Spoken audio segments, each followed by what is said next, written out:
Okay, magandang umaga po sa ating lahat. Grabe, itong vlog na ito, papanoorin po natin itong official statement ni Baste, Mayor Baste Duterte, no? Anak ng former President Duterte na si Tatay Digong ay nagsalita na po, no, sa mga pangyayari, especially itong kaguluhan sa Senado, at matindi po ang kanyang mga banat dito sa administrasyon.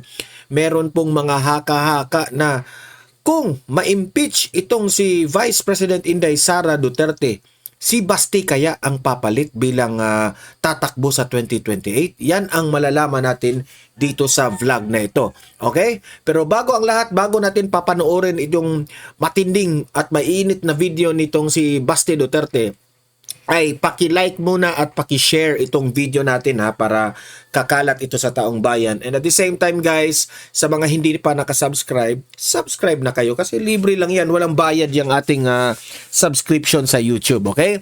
Bago natin ipapakita ang video at maggawa tayo ng opinion dyan sa mga sinasabi ni Mayor Baste, ay gusto ko lang muna magpasalamat dito sa ating mga audience na nagko-comment sa live natin kahapon doon, no? Sa nagbi-beach kami kahapon no? So maraming nag-greet sa atin at natuwa naman tayo. Ito po, yung ating kaibigan na si Nanit Selzer. Good morning Don Mar, very nice ang view. Musta na po? Ayan. Yung beach namin kahapon maganda yung view talaga, no? Descansa, shout out pala sa resort na yan, no? Descansa Resort. Mura lang yung mga pagkain, tapos it's very good for the family talaga yung ambience, okay? Sabi ni Jolene Baladhay, good day Boss Donmar, watching from Korea. God bless you, enjoy life. Ayan, maraming salamat sa mga kababayan natin dyan sa Korea, yung mga Pilipino dyan, mga OFWs. Olive Goltiano, hello Donmar, hello rin sa iyo Ma'am Olive, hello. Robert Castillo, nindot kaayo ang view. Ayan, kasi nagko-comment ito sa mga natin yung view natin kahapon sa beach, okay? Jorika Kaliwag, okay? I hope I pronounce it well. Jorika Kaliwag. Napakaswerte naman Boss Donmar sa family mo. Nakakatuwang tingnan yung mga anak mo. Mukhang matatalino mana sa tatay. Have a great time, boss. Ayan, maraming salamat, ma'am or Sir Jorica. Ayan, kasi banding-banding muna tayo with the family, no, kung meron tayong time. Ayan. Kayo rin, no, it's by the way, happy Sunday sa inyo kung meron kayong time sa iyong pamilya. Dalhin nyo naman sila sa beach pagkatapos ninyong magsimba, no. Importante yan, banding-banding sa mga bata, no. Alam nyo, yung every time lalabas kami sa bahay, no? Kapag kakain kami sa restaurant o pupunta man kami sa beach, hindi na yan para sa amin na mga matatanda, no? Tayong mga kasi na natin yan na kumbaga na-experience na natin na yan ng mga ganyan bagay. Ginagawa na lang natin yan para sa mga anak natin at sa mga bata, 'di ba? Tuwang-tuwa yung mga yung bata ko kahapon sa beach, no? Tapos nag-umulan pa sa amin, no? Hinayaan ko siyang maligo ng ulan kasi first time niyang naligo sa ulan. Pagkatapos doon, naligo na kami ng beach. Ayan. So, happy Sunday sa lahat, no? Happy Sunday sa lahat. Family day naman ngayon. So, enjoy lang kayo dyan. Kung saan man kayo, naroroon ngayon, nag-beach ba kayo, kumakain ba kayo, makinig lang kayo dito sa ating vlog at ako nang bahala sa inyo. Okay? Ito po, panoorin natin itong full statement ni Mayor Baste Duterte at tayo po'y magre-react dito sa mainit na salita ni Mayor Baste. 2016,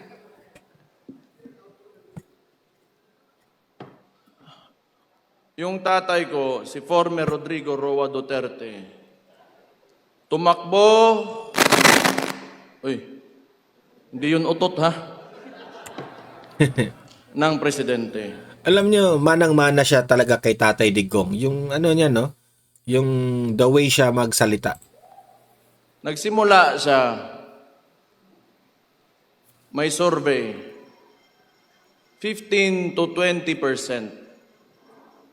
Okay? Ngayon, lumabas siya sa kampanya at sinabi niya, dalawa lang ang plataforma niya.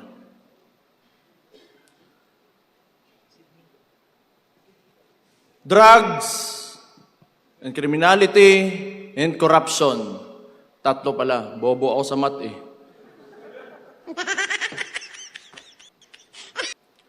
Noong panahon na naging presidente yung tatay ko, hindi ko akalain na babanggain niya talaga yang tatlong pinakamalaking problema ng Pilipinas at nailagay siya ng Pilipino kasi alam nating lahat na yan talaga ang problema ng Pilipino kaya't hindi tayo umaangat. Kaya nailagay siya ng mga Pilipino bilang Pangulo ng Pilipinas. At anong ginawa niya? Inalis niya lahat yon at kung anong sinabi niya sa entablado, talagang ginawa niya. Correct. Kaya bumaba siya ang approval rating niya. Kung hindi 90, nasa 80, hindi bababa dyan. Correct. Siya lang talagang presidente. Ibig mataas. sabihin nun, kamong mga pobre, kanang mga komunidad, kayo mga nasa community, naramdaman nyo ang pagmamahal niya sa bayan niya at sa mga Pilipino.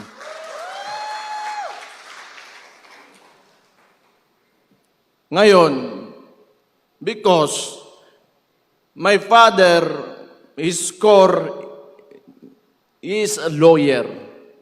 He doesn't want to amend the Constitution, to change the laws or whatever to extend these terms. Because he respects the Constitution.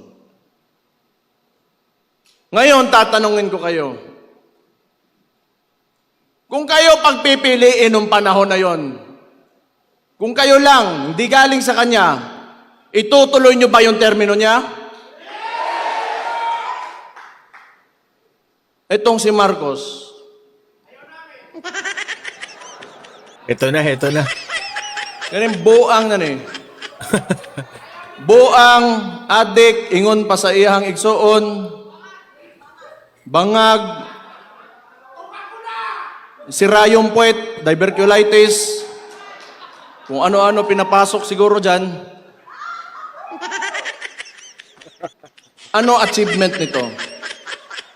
Binalik yung droga, binalik yung kriminalidad, binalik yung korupsyon.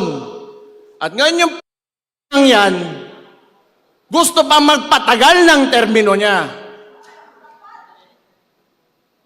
Magaling din. Sa kawalang hiyaan.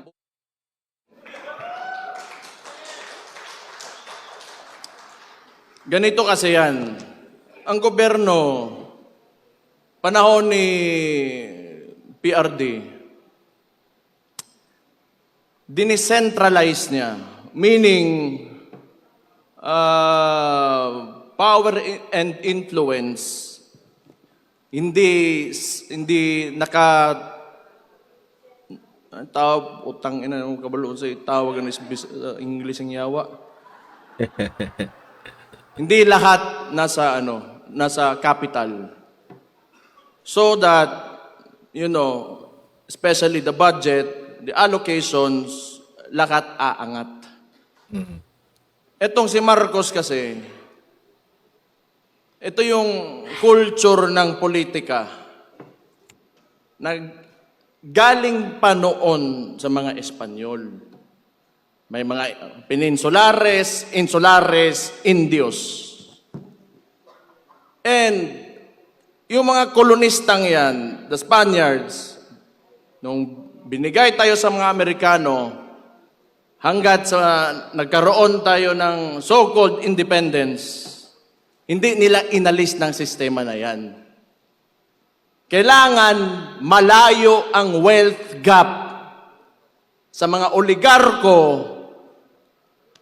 pati sa mga mahihirap, so that they can control. They have control over everything. They have control over politicians. They have control over the economy. At sila lang mayayaman, wala silang kompetensya. Kasi hanggat sa walang umaangat na Pilipinong pangkaraniwang tao, wala silang kompetensya. And that's what they want to maintain. Unsay gibuhat ni Marcos? Ang ginawa ni Marcos, because PRD oppose this kind of political system, pinadala niya sa Netherlands, putang ina siyang gago sa.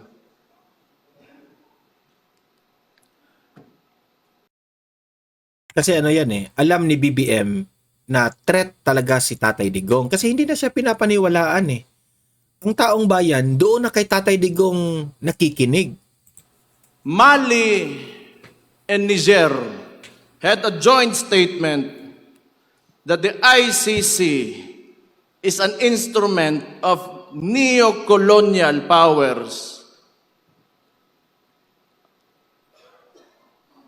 on the hands of imperialism. Tanawa ninyo, ano pang bumalik dito sa Pilipinas? EDCA sites. Kung kailan yung panahon ngayon, nagkakagulo, nagmamahal yung preso doon sa Gulf area, sa Middle East.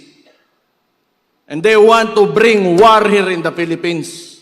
Nagtatayo ng mga military bases and there's rumors that they want to put up a military base in the Davao region. For what? Who will benefit from war? Ito kasing si Marcos, they want us divided. That's why, yung independence ng Mindanao, do not subscribe to that, sinasabi ko sa inyo. Lahat tayo Pilipino. Bago pa dumating yung mga dayuhan dito sa Pilipinas, Pilipino na tayong lahat. Correct. Ito, kaya sinabi ko yan, nagbanggit ako ng Amerikano, sasabihin na naman nila, pro-China kami, pro-China ako. Tatanungin ko lang kayo, yung Scarborough Shoal na yan, it is documented in a cabinet meeting. Andun si Trillanes, si Ochoa, they were questioned by Enrile during the time of Aquino. Noong panahon ni PRD, may annexation ba? May expansion ba na nangyari Wala. sa China? Wala. And yet they accuse us. No. It's because si PRD wanted an independent foreign policy. That's why he was taken to the ICC. Sabi ko lang, si PRD kasi binangga talaga yung mga issues ng Pilipinas that have been encumbering us from, socio-economic growth. I do not know. Maybe, probably, these oligarchs do not want Filipinos to know. Kasi nga, pag ikaw may negosyo, you do not like competition And when you give everybody a chance, an opportunity to, lift themselves out of poverty, then you get a mind of your own. Tapos magkakaroon, they will speak against you and, criticize. Ayaw nila nun. They will not profit from it. So muna, katong na presidente akong amakan, muna suko kay na sila, galit sila kay PRD kasi siningil yung tax, pagbabayarin sila yung utang nila sa gobyerno. And for what? It's because so that money can be used for people. Tanawa karon. Hospital, PGH used to have 100 million a month.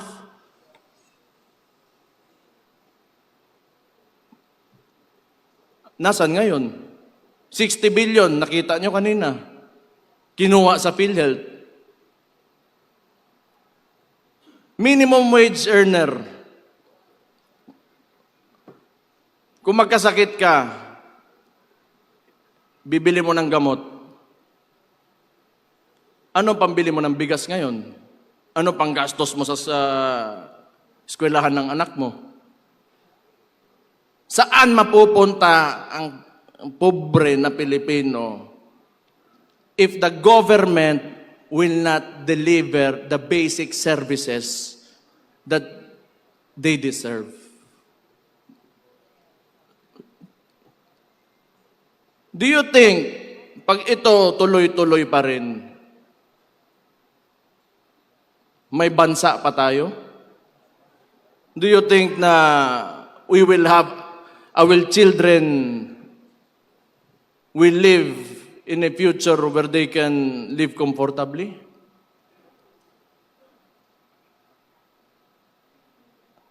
Tungod sa kwarta. Butangan na, I hate that so much. It is the root of all evil. Tama talaga. Kining mga congressman ba ni yes? Sige. Butang ninyong tanan. Na. Sige, yung mga congressman na nag-yes, good luck sa inyo. Balikan talaga kayo ng taong bayan pagdating ng 2028. Kamo, musod mo og politika. Papasok kayo ng politika. Para mangwarta lang. Kwarta lang. Bakit nandyan pa kayo? Correct. Bakit? You just want yourself to, you know, like, you want everybody to see that you have a better house, a better car, you are richer than anyone else in your community? Yan lang? Para sa kinabukasan ng bayan natin? Utang ina, umalis na kayo dyan. Grabe. Putang tawhanang yun. Gini po si Mike Defensor. Ako man siguro ipapriso ani. Pero mauuna yan si Harold Respicio. Ako mag...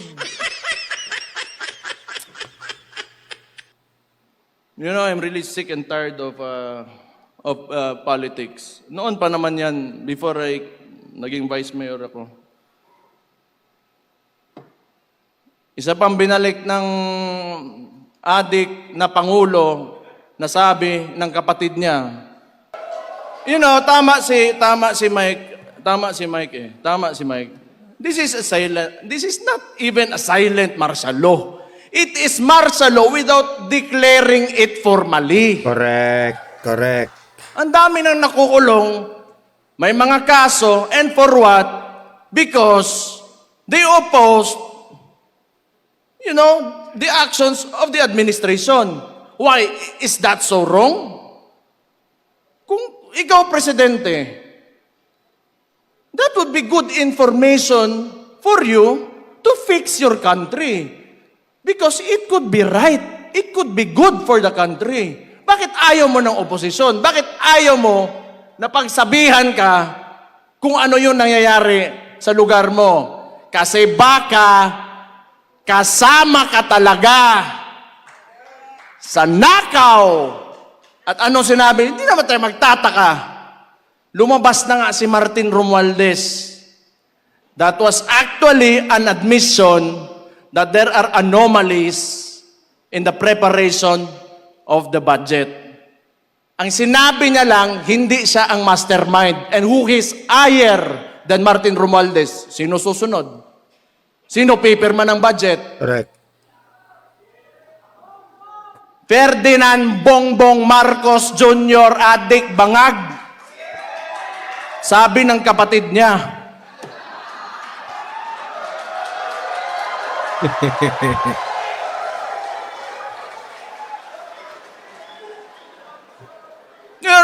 Ako ang ginaingon dire ba? O gani. Awa, nanaghan ng adik karon. Dumami ang adik. Dito sa Davao, lagi may huli. Sa ibang lugar, wala. Hinahayaan nila. Takot yung mga pulis. Kasi pag hinuli mo adik, magagalit si Bongbong. Kasi adik daw siya, sabi ng kapatid niya. Oh, ano mangyayari ngayon? Yung mga pamilya, sira. Breadwinner, yung tatay. Pag nagsabuyan, wala na, sira ulo, ayaw magtrabaho, bubugbugin yung asawa. Ano mangyayari sa household? Wasak yung pamilya, yung mga bata, saan papunta? Hindi papasok ng paaralan. Yung community, yung mga barangay dyan, apektado. Sino nagbabayad ng buwis? Sila mismo. The driving force of our economy are the communities. Ang kapobrehon ay mong pasagdan na mabuang. Correct. Napatay Chief PNP mo ingon lang. Sasabihin niya lang, pampahaba lang ng oras sa trabaho ang putang drugs na yan. Tanawa unsa ka bangag ng presidentiya na, and you allow your Chief PNP to say that without reprimanding him.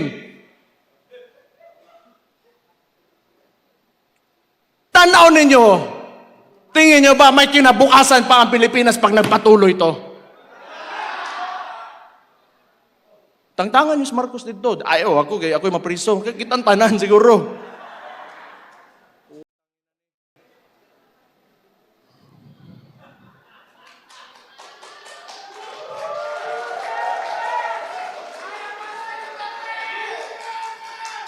Kini ba? Yun sa impeachment. Balikon lang nako ani mga congressman.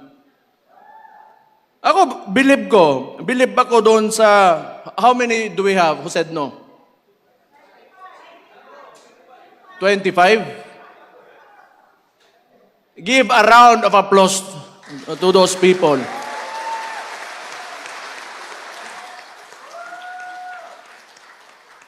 Butang yan kamo, taga Davao, pangampanya ito ninyo dito sa Manila. Kay tabang ito ninyo.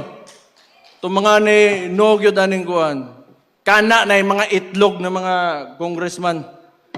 Mutang nila. Nga managis. Huwag nyo na. Pera lang, 20 million. 5 million MOOE. 20 million outright cash. Grabe. 5 million MOOE. Then 200 million budget. Si Dimple Mastura nag-no, di ba? Oh. Ha? Abstain.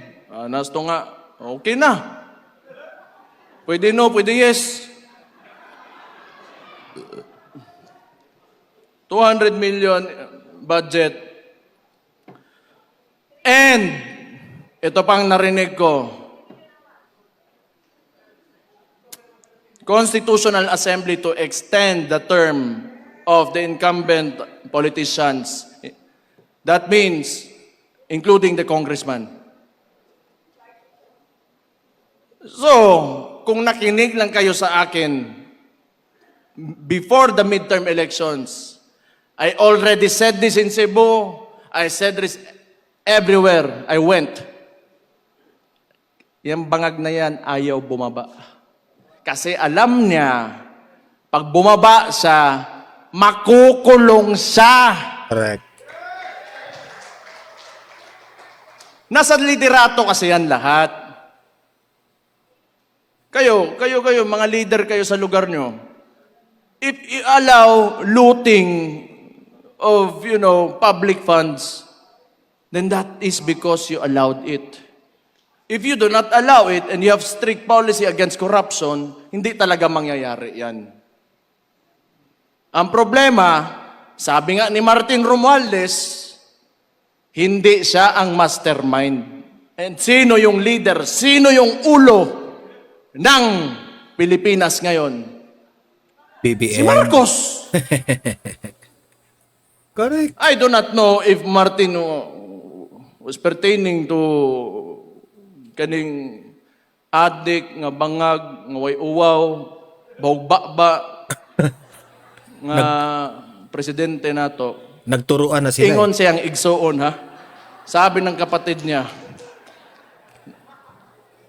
ang bahog-baba, totoo yan kasi kausap ko yan eh, kasi tinulungan ko yun yung kampanya. Naamoy ko, bahog-baba, ang tawanan eh.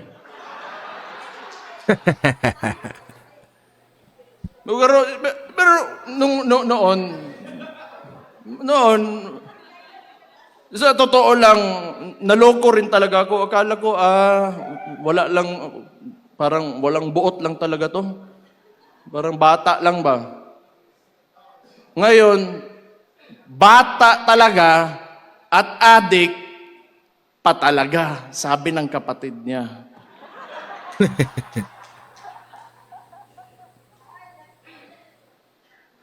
Pero, kapoy kay si pangaway, ay. Di, manggod, ganang ingani ba? Kita, daghan mo mong politiko dire, daghan siguro marami tayo mga aspiring politicians dito. Kailangan nyo magsakripisyo. Kailangan ninyo buhian ang inyong attachment to material needs. Correct. Money and material needs. Attachment to power. Attachment to... kasi hindi talaga aangat yung Pilipinas. bansa natin if we go into politics para lang sa sarili natin. Okay lang. O gihatag, ibigay ng Diyos sa iyo, ihatag sa Ginoo sa imuha, nga musaka kasi imong kinabuhi, in whatever way, maayo, og naa, maayo, og wala, o kirabod. Pero do not ever forget the people around you that voted for you.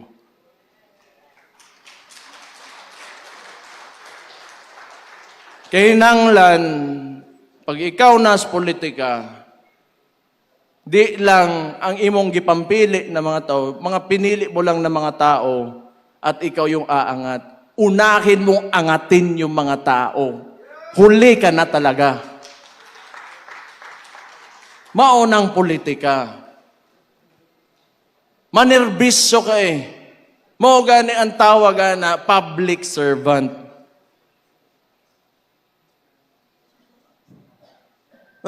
Ako, honestly, kapoy naman ko. Kapoy na ko ba? Kung naalay mo, kung naay mo pilde sa ko address Davao, di okay. But pasabot, mas maayo na siya nga taon ako. Kay, I do not want to work in government for a president na ganito. Because nothing is happening. The people are suffering more and more. And I do not want to be a part of it. Na complicit ko sa nangyayari sa mga tao ngayon. But fortunately for me, Davaoenos, Davao region, are very resilient people. Mabuhay raman tag. Mabuhay raman ko tag ginamos. Kanang nilungag nga saging. Okay na. Pero kani mga tao sa mga urbanized sections of the country, medyo lisod eh. Dire natay prutas, natay bugas. Di man permi pod pero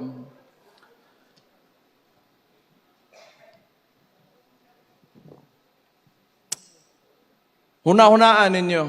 You should think about it. We have to do more. We have to do more. We have to push harder. We cannot allow this administration to go beyond 2028.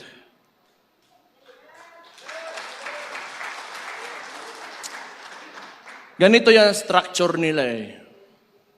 So ngayon, they are supporting the left, the extreme left, mga makabayan, the NPA, because, and probably, coming from the statement of Marbil, that drugs is only to extend the work hours of people. That's why they are lenient on these groups and individuals because yun lang ang allies nila.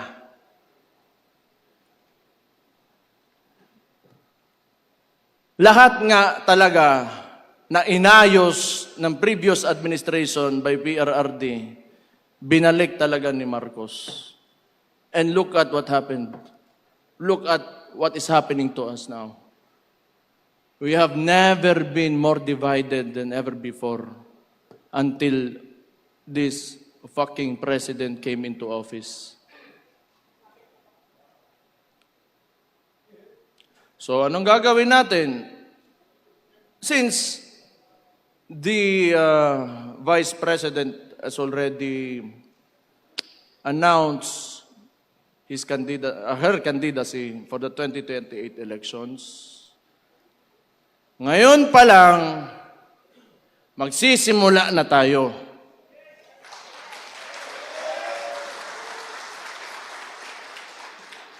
Pero sana nga, hindi aabot ng 2028 eh. Ano gusto nyo? 2028? Bukas. Bukas na kaagad. Bukas na.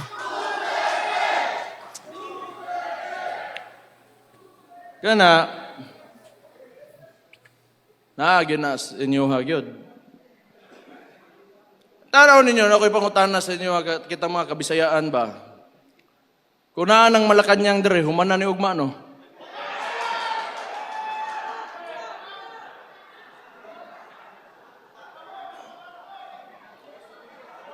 Kuanta we are restrained by geography. Archipelago manggod ta. Manglupad pa ta dito Manila, pero I do not know. Pero kabalo mo, unsa ka bugo gini si Marcos ba? Bugo gyud, bisag unsa bugo gyud. Ana. Bugo gyud.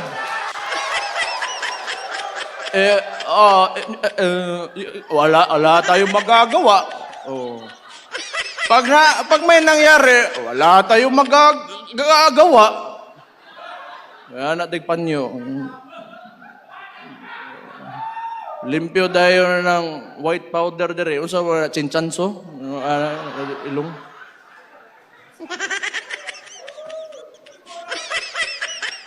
Di bugo ba?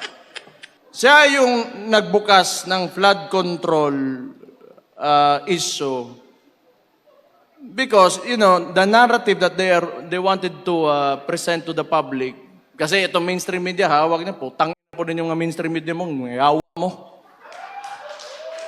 Tinuod man, ay mo, kalain na, kato mga trabahante, ang mga tag-iya, anak, mga tag-iya. Fuck you.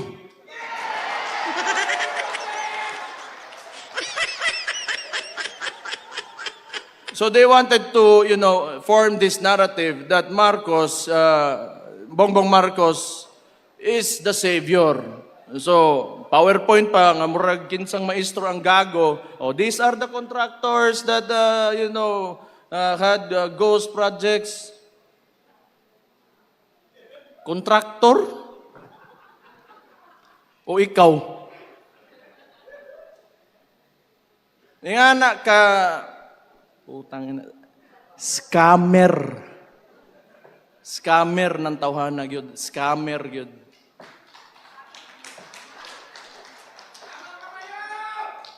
Kasi kung maalala ninyo sa Malacanang, si BBM, pinipresenta niya yung mga contractors, ito yung mga dapat imbestigahan, ganun, ganyan. Parang niya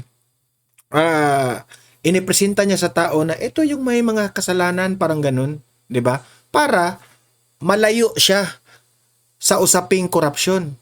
Magkasama sila ng kapatid ko, ng Vice President. Ito lang yung I want to put out this argument ba. They started destroying the reputation of the Vice President with the 125 million confidential funds. But how much have we lost? How much money have we lost in the flood control projects? more or less $2 billion. And now they want to impeach the Vice President? Sige, sabihin na natin na totoo yan dalawa. Just to be objective about the issue. 2 billion against 125 million, who will you impeach first? Correct. Ang gago. Anyway, optics kasi yan. And when 120 billion wasn't enough, you know, ginawa na nilang 6 billion, they added more figures to it. Yan, gago na mainstream media yan. Yan yung ilalabas nila. So that they, you know, people, they want to influence the people. Because mainstream media is stitched with pop culture. And people do not, you know, are used to looking at mainstream media and pop culture. Kaya yung tao, nagugoyo ng administrasyon na to kasi hawak nila yung media eh. So anyway, alam ko naman, isa-splice pa rin nila yung sasabihin ko. But again, fuck you.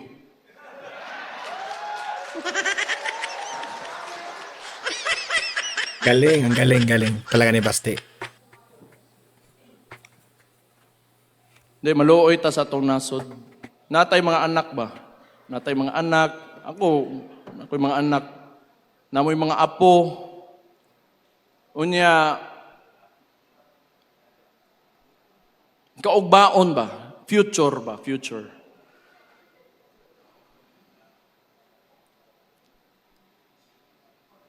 Hindi, ayoko yung mga anak ko na maglalakad. If they had to walk, you know, around the city or out on the streets and they get mugged, hold upin sila. Or maybe some people will entice them to do drugs with them. You know. Job opportunities are scarce. Wala silang papupuntahan. May natapos pero walang trabaho. Because of mismanagement of this current government. So ang tingin ko, 2028 man talaga ang it really depends on how you would approach the situation. If we see a lot of people, you know, who want to, you know, take Marcos out of office, then that could happen. But if not, there is 2028. So kaya sinasabi ko, we should start now because we are facing an administration that will use all the money that you paid as taxes in this government against VP Inday Sara Duterte. That is what happened in Congress and probably, I do not know with the Senate, pero kaning mga senator, I think kailangan na to palakpakan nga ni Kapulit agwa. So your support to these senators means a lot. You know, whatever you can, social media lang talaga tayo, hanggang social media lang talaga tayo eh. Yung mainstream media, fuck you again. Just wholeheartedly put out your support for these senators and it will mean a lot to them.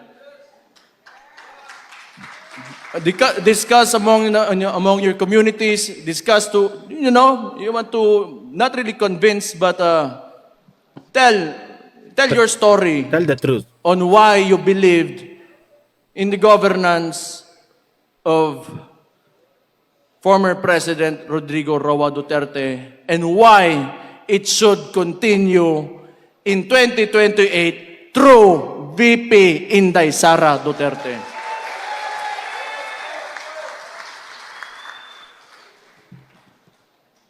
Guol ta sa atong kaugmaon, good. Sayang, manggod. Sayang.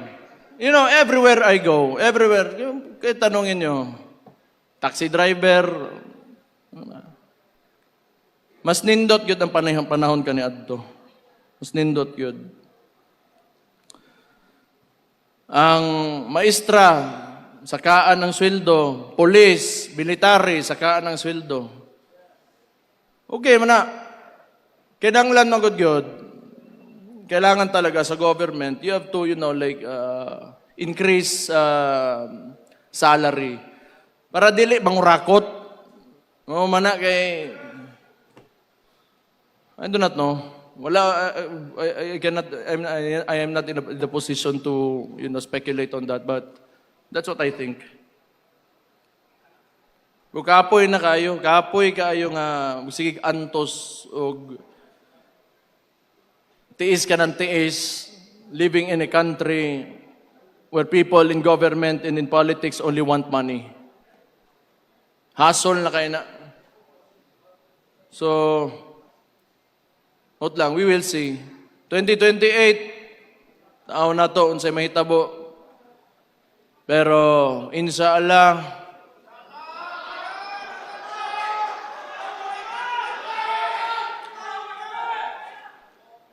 dili mismo butang dalang ato ang kandidato si Inday Sara Duterte, pero ang Pilipinas mauli sa mga Pilipino.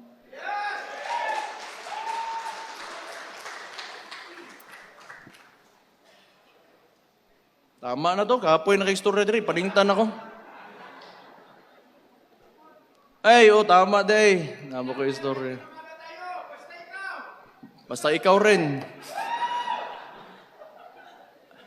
Ako, unahan ko muna sila John Vic at saka Auntie Claire.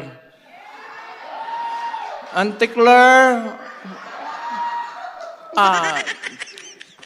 si Mayor Baste? Kung ano-ano na pinagsasabi? Hindi naman totoo yun. Unahan na takadaan day, kapoy ka, kag-alo. Pag John Vic, ginahuwat pa na ko John Vic nga muli-ili sa kuutin kay pisot ko no ko. Ginahuwat to John Vic nga, lain po kayong pakita ko utin siguro niya, no? O sige na lang, pasiganahan siya. Pero ang tuli manggod kani adto, pakang man na, pakang, pakang. Kanang kang John Vic, mas maguwang man na nako kung tuli siya. Pakang na iya ha. Ako German cat.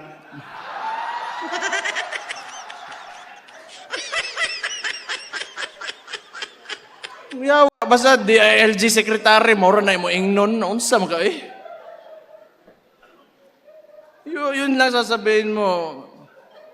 God damn it.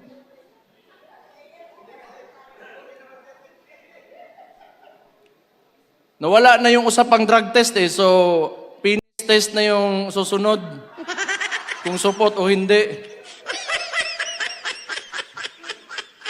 Bitaw. Actually, lahat ng nakawan na yan, ginagawa nila yung diversionary tactic, yung impeachment kasi talaga, so that they can continue to loot the money of the people. Taxes that you pay. So, tayo kuha na. So man, mag-rally ta? Tanaw ninyo. Ha? Kay ingon man si Kong Leon Libiste, magpadala daw siya barko. Papadala daw siyang barko. Pupunta sa Maynila.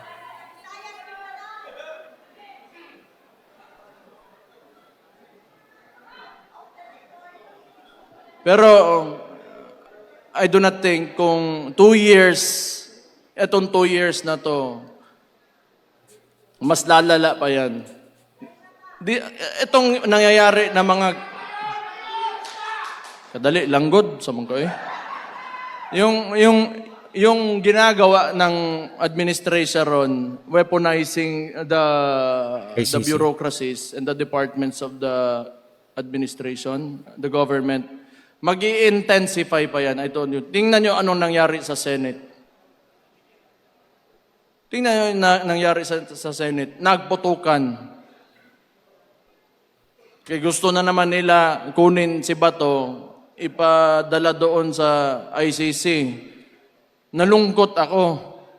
At the same time, medyo masaya rin kasi may kasama na yung tatay ko doon if ever that will happen. But, yeah, it's a bad joke. It's a bad joke. But, you know, nga na, gano'n, kaya itong administrasyon na to, it's not in its right mind. Wala talaga yan. Addict talaga Bangag sabi ng na. kapatid Bangag niya. talaga eh. Addict talaga. And they are working with LP because si Lam, that's why LAM, Lam, Lisa Araneta Marcos, Aranetas are relatives of the Rojases. They are LP. Actually, walang makinarya yan si Marcos alone. The ones who are moving for Marcos and at the same time, tinitira din siya, are the Liberal Party. Kasi wala siyang makinarya eh. Tapos, parang ang sitwasyon ngayon, may Marcos, tayo, mga DDS, and the LP, they want to eliminate ang DDS muna. So they want to impeach Pipi Sara. Inday Sara. Tapos ngayon, gusto nila sa finals, sila yung maglalaban. Yan yung sitwasyon dyan. Pero wala. Di nila tayo kaya. Correct. Wala namang alam kasi talaga yung mga gago na yan. Talaga walang alam, putang ina. Kasi nga, sinabi ko, tulad ng Scarborough Shoal, you know, yung mga left na yan, sila man nasasabi, China, o sino ba? Trillanes, LP. Saan naman nag-backdoor nun? Kinestyon sa nga ni Enrile. Puta. EJK. O, kani ha? EJK. They want to, you know, convict ni akong amahan because of the allegations of EJK. O, kani LP niya. Kanang Tarlac, sa mga kuwang ko na relatives na sa mga Aquino. Ang Hacienda Luisita. Oh. Kuwang ko day. Diba mo, ibutang ninyo ang tao dito sa Netherlands, sa ICC. Because he fought against drugs that destroys communities. And yet these people are silent about Hacienda Luisita, who wanted land reform, who wanted their land back. Unsa ka ipokrito ni mga tawhanan ni. Oo, kasabot gyud ana nila. Nga sige sila balik-balik og EJK. Tanawa karon bumalik si Mabilog, bumalik si De Lima, and they are alleged narco-politicians. Nidaog pag yun tong nagpapusil-pusil bitaw diri siyang bukton. Kerwin Espinosa. na mayor pambuang. Kuya, usad ba? Kung tagigit. Wala yun. Bumalik talaga lahat ng problema na nawala na sana. So, anyway, wala naman din talaga ako sasabihin. I just want to thank you for all of you for spending your time here. I just want to tell you, you know, like, we should think about the future. We should think about our children, your grandchildren. We should aim for a better country, much better than this one, a lot better than this one. O gihatag unta sa Ginoo, inshallah. So, to end this, tayo ay kikilos na para kay VP Inday Sara Duterte. Tayo lahat nandito dahil hindi tayo susuko. At hindi natin tatanggapin ang ginagawa ng administrasyon ngayon. So sisimulan na natin ngayon pa lang na mailagay natin si VP Inday Sara Duterte sa 2028 bilang Pangulo ng Pilipinas. Mabuhay ang Pilipinas! Mabuhay ang Pilipinas! Allahu Akbar! Maraming salamat ug maayong hapon sa inyong tanan. 2016. So ayan matindi yon ang mga binitawang salita ni Mayor Basti Duterte at hinamon pa nga yung mga congressman, di ba? Gano'n naman talaga kalala itong administrasyon na ito, no? At alam yan ng taong bayan. Okay, guys? Kayo rin na nakikinig doon sa speech ni Mayor Basti Duterte, mag-comment kayo, mag-react kayo, at babasahin natin ang inyong mga opinion. Okay? Paki-like na lang at paki-share. Sa mga hindi pa nakasubscribe, subscribe na po kayo. Okay? See you in my next video. Have a great day. Have a great night. God bless po sa ating lahat. Mabuhay ang Pilipinas and God save the Philippines. Bye-bye.